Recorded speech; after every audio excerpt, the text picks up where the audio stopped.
Hello viewers, আজকে আমি আপনাদের একটা কলামের লোড বহন ক্ষমতা নির্ণয় করে দেখাবো। তো এখানে বলা আছে যে কলমটি লোড বহন ক্ষমতা নির্ণয় করো। এই কলমটি লোড বহন ক্ষমতা নির্ণয় করতে হবে, অর্থাৎ এই কলামে কতগুলো লোড সহ্য করবে বা বহন করবে সেটা আমরা কি করব, নির্ণয় করব। তো নির্ণয় করতে গেলে এখানে তথ্য কিছু দেওয়া আছে, সেটা হচ্ছে কংক্রিটের শক্তি 3 KSI দেওয়া আছে এবং স্টিলের শক্তি 60 KSI দেওয়া আছে। তো এখানে আমরা একটু কলামটাতে দেখি কি কি দেওয়া আছে। তো এখানে দেখতে পাচ্ছেন যে কলামটা এখানে দেওয়া আছে, এটা একটা আয়তাকার কলাম। এর সাইজ দেওয়া আছে 18 ইঞ্চি বাই 12 ইঞ্চি। আমরা এগুলোকে ইঞ্চি দিয়ে দিলাম, অর্থাৎ আমাদের এখানে যে কলামের সাইজ আছে সেটা হচ্ছে 1 ফিট বাই 1.5 ফিট। এটা একটা কলাম। এই কলামে যে রডগুলো, মেইন রডগুলো ব্যবহার করা হয়েছে তা কয়টা, 1 2 3 4 5 6। এই যে 6টা রড ব্যবহার করা হয়েছে মেইন রড, এবং এখানে সুতা ব্যবহার করা হয়েছে, অর্থাৎ এই 8 সুতা রড ব্যবহার করা হয়েছে এই কলামগুলোতে। অর্থাৎ এখানে 8 সুতা বলতে 25 মিলি রড ব্যবহার করা হয়েছে। আমরা এখন এই কলমটার ভারবহন ক্ষমতা নির্ণয় করব।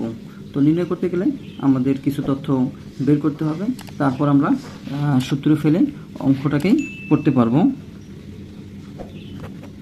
তো আমরা কিছু তথ্য বের করব। করার জন্য আমাদের যেই কাজটা করতে হবে, আমরা প্রথমে এ জি নেব।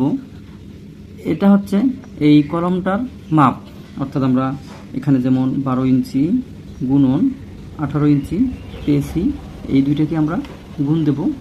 দেওয়ার পরে আমরা বর্গ ইঞ্চিতে নিয়ে আসব, অর্থাৎ 12 গুণন 18, তাহলে আমরা 216 বর্গ ইঞ্চি পেলাম। তার মধ্যে দেখতে পারি 216 ইঞ্চি স্কোয়ার। যেহেতু আমরা ইঞ্চি ইঞ্চি গুণ দিলাম সেহেতু 216 ইঞ্চি স্কোয়ার পেয়ে গেলাম আমরা। এখন আমরা AST আমরা এবার রডেরটা বের করব, অর্থাৎ আমাদের দেখেন এখানে কয়টা রড, 6টা, আমরা 6 দিয়ে দিলাম। এরপরে আমাদের যে কাজ হবে সেটা এই রডটা, অর্থাৎ এই রডটা হচ্ছে আপনার সার্কুলার, অর্থাৎ বৃত্তাকার একটা রড।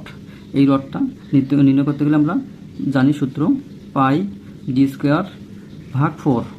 আমরা যখন ডি স্কোয়ার দিব, যেহেতু আমরা এখানে কত আছে সুতা, আমরা এই সুতাটা এখানে দিলাম, যখন সুতা থাকবে তখন আপনারা 8 দিয়ে ভাগ দিবেন, তাহলে আপনারা ইঞ্চিতে এই মাপটা পেয়ে যাবেন।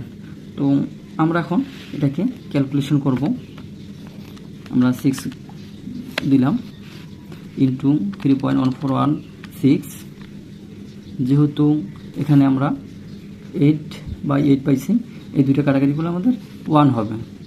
আমরা 1 বসালাম না, ভাগ হচ্ছে 4, তাহলে আমরা কত পেলাম এখানে 4.71। তাহলে আমরা লিখতে পারি এখানে 4.71 ইঞ্চি স্কোয়ার। যেহেতু আমরা এই ডায়াটা আমাদের এই রকম, তাহলে আমরা এখানে পাবো পাই ডি স্কোয়ার ভাগ 4, আমরা পেয়ে গেলাম। এরপরে আমাদের যে কাজ হচ্ছে, আমরা এখান থেকে যে দুইটা মান পেয়েছি, এখান থেকে যে রো জি আমরা এর মানটা বের করব। এর মান বের করতে গেলে আমরা এই যে আমরা রডেরটা পেলাম AST ভাগ AG, তাহলে এই মানটা আমরা বসে দিলাম 4.71 ভাগ এই যে 216 আমরা পেয়ে গেলাম।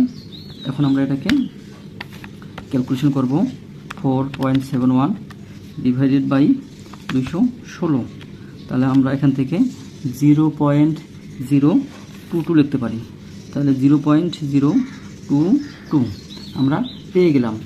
এরপরে আমরা আসি, আমাদের যে মান দরকার সেটা হচ্ছে FS নির্ণয় করতে গেলে আমরা 0.4 FY, তাহলে আমরা এখানে এই মানটা বসাবো 0.40 গুণন, আমরা এখানে দেওয়া আছে আমাদের সেটা হচ্ছে 60 KSI।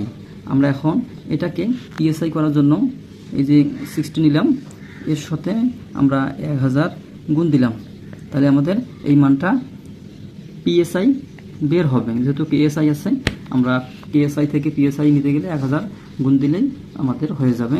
তো আমি এখন 0.4 গুণন 60 গুণন 1000, তাহলে আমরা কত পেলাম এখানে 24000 পিএসআই। তাহলে হচ্ছে 24000 পিএসআই আমরা পেলাম। এরপরে আমরা যেই মানটা আমাদের এখানে দেওয়াই আছে এফ প্রাইম সি দেওয়া আছে, এখানে আমাদের কত দেওয়া আছে, আমাদের দেওয়া আছে 3 KSI। এটাকে আমরা 1000 গুণ দিলে হবে আমাদের 3000 PSI। আমরা PSI এককে নিয়ে নিলাম। এখন আমরা সূত্র বসাবো, অর্থাৎ আমাদের যে মানগুলো জানা দরকার সেই মানগুলো আমরা পেয়ে গেছি। এখন আমরা লিখতে পারি যে আমরা জানি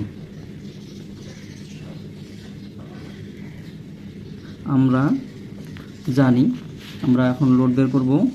P সমান 0.85 AG, আমরা এটাকে ব্র্যাকেটের ভিতরে রাখতে পারি। তাহলে 0.25 A prime C plus rho G F S. তো আমরা এই মানগুলো বসে দেবো এখানে।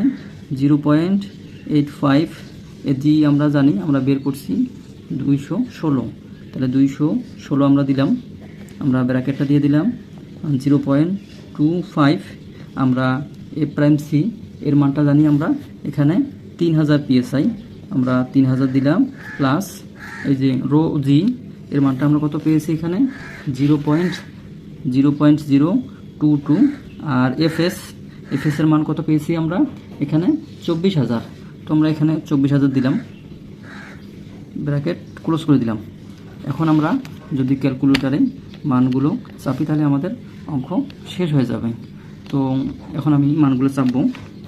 তাহলে 0.85 গুণন 216, ব্র্যাকেট দিলাম আমি 0.25 গুণন 3000 প্লাস আমি দিলাম 0.022 গুণন 24000।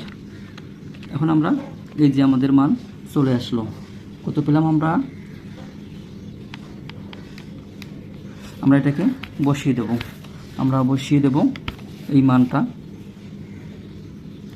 23, 46, 40, আমরা মানটা এইভাবে বসিয়ে দেব 0.80।